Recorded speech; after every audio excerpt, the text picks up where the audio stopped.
Minha fala será muito breve, porque são pequenas comunicações. Eu quero aproveitar para dizer que, na tarde de ontem, dessa quarta-feira, a Suprema Corte, o Supremo Tribunal Federal, aprovou pela maioria do Pleno uma decisão que eu considero histórica e, com certeza, atendeu os anseios da maioria do povo brasileiro. Não podemos deixar de exaltar a mudança de entendimento da presunção de inocência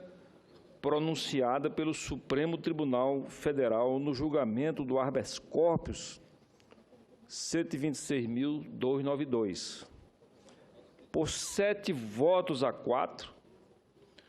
os ministros decidiram que não fere o princípio da presunção de inocência a execução penal de julgamento proferida por órgão de segundo grau, ainda que seja pendente de recurso especial ou extraordinário. Ou seja, as pessoas, o povo brasileiro, de um modo geral, senhor presidente, não entendiam, muitas vezes, como o autor de um assassinato brutal era julgado em primeira instância pelo tribunal do júri, depois julgado pelo Tribunal de Justiça do seu Estado, ou seja, julgado por um colegiado, também confirmando a condenação, e mesmo assim esse réu tinha o direito de apresentar tantos recursos protelatórios e em liberdade quanto fosse a competência do seu advogado. Então, sem dúvida nenhuma, essa decisão do Supremo Tribunal, que não entendo como sendo uma decisão que retira a atribuição do Congresso Nacional, mas assim um aperfeiçoamento dos procedimentos da justiça brasileira, tendo como objetivo fundamental, senador Roberto Requião, reduzir a impunidade do nosso país. Temos o conhecimento, e é conhecimento geral de todos nós e da população brasileira, que os presídios do nosso país são precários, mas aí nós não podemos adaptar as leis penais do nosso país às condições do sistema penal. O que nós temos que fazer é o país, União, Estados, trabalharem forte no sentido de melhorar as condições dos presídios brasileiros e acabando o que eu gosto de dizer muitas vezes aqui na tribuna, para evitar uma segunda punição, ou seja, o réu é punido, recebe a sua pena e as condições precárias do presídio passam a ser uma segunda pena, o que isso é absolutamente ilegal e inconstitucional. Nessa direção, tendo como objetivo primordial reduzir a impunidade no país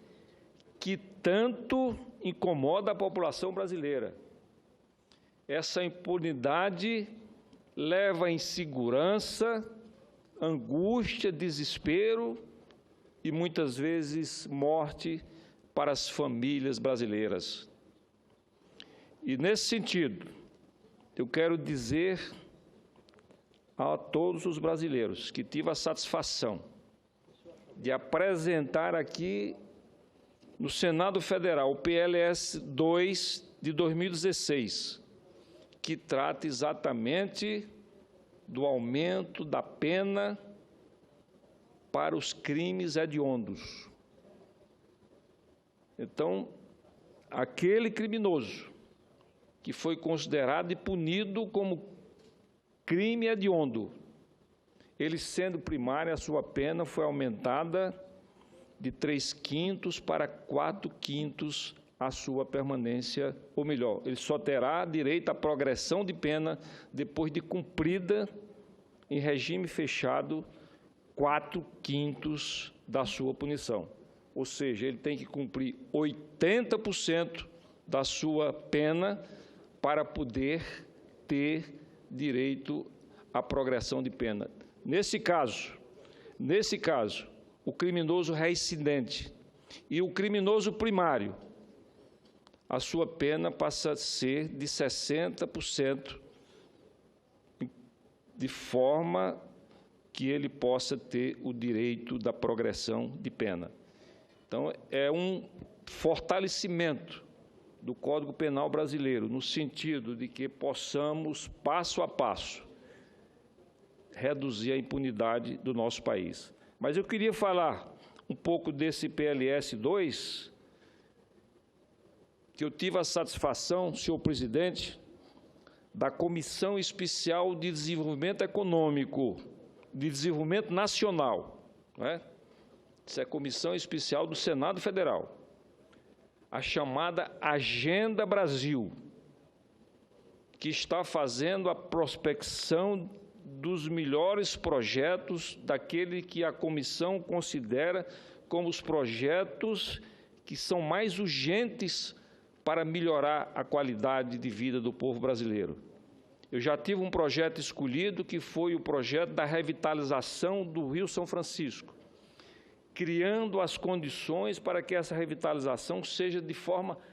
permanente, sem depender de recurso do Tesouro, sem depender do recurso do orçamento.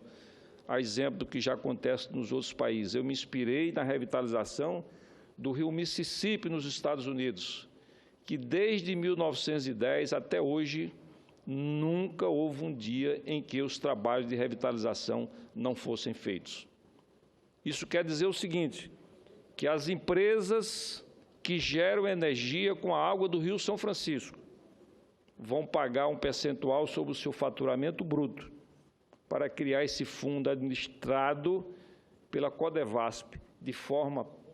permanente para a revitalização do Rio São Francisco e dos seus afluentes. Portanto, senhor presidente, eu tive a satisfação de dizer aqui a Vossa Excelência que já tive 2 projetos selecionados pela chamada Agenda Brasil, sendo que o de revitalização já foi aprovado em caráter terminativo e seguiu para a Câmara, né? Gostaria também de fazer aqui uma comunicação aos paraibanos, que a maior reivindicação no momento da cidade de Cajazeiras, no sertão da Paraíba, a cidade onde eu nasci, era exatamente a construção do Instituto Médico Legal, porque o Instituto Médico Legal mais próximo está na cidade de Patos, a 170 quilômetros. E eu consegui aprovar uma emenda de R$1 milhão. A Prefeitura já conseguiu o terreno e o Governo do Estado vai complementar os recursos que sejam necessários para a construção definitiva do Instituto Médico Legal da cidade de Cajazeiras. E a pedido da cidade de Sousa, outra cidade de porte médio do sertão da Paraíba, nós estamos também agora, a partir desse momento, trabalhando no sentido de conseguir os mesmos recursos para a cidade de Sousa, para atender este grande equipamento necessário para a população, não só de Cajazeiras, não só de Sousa, mas de dezenas de municípios que estão no entorno de Cajazeiras e no entorno de Sousa. Eram essas, portanto, senhor presidente, as comunicações em nome da liderança do PMDB que eu estou fazendo aqui nesse momento e que, se Deus quiser, o Senado Federal, como eu gosto de dizer, senador Cristóvão Buarque, como poder moderador da República Brasileira, nós possamos agora, no ano de 2016, ajudar o país de uma forma inteligente, consistente, objetiva, sempre querendo que o nosso país saia desta crise, que, sem dúvida nenhuma, é a maior crise econômica que nós temos notícia. Vamos acreditar no nosso país, vamos sair dessa crise, vamos levar esperança e expectativas positivas para o povo do nosso país. Muito obrigado, presidente.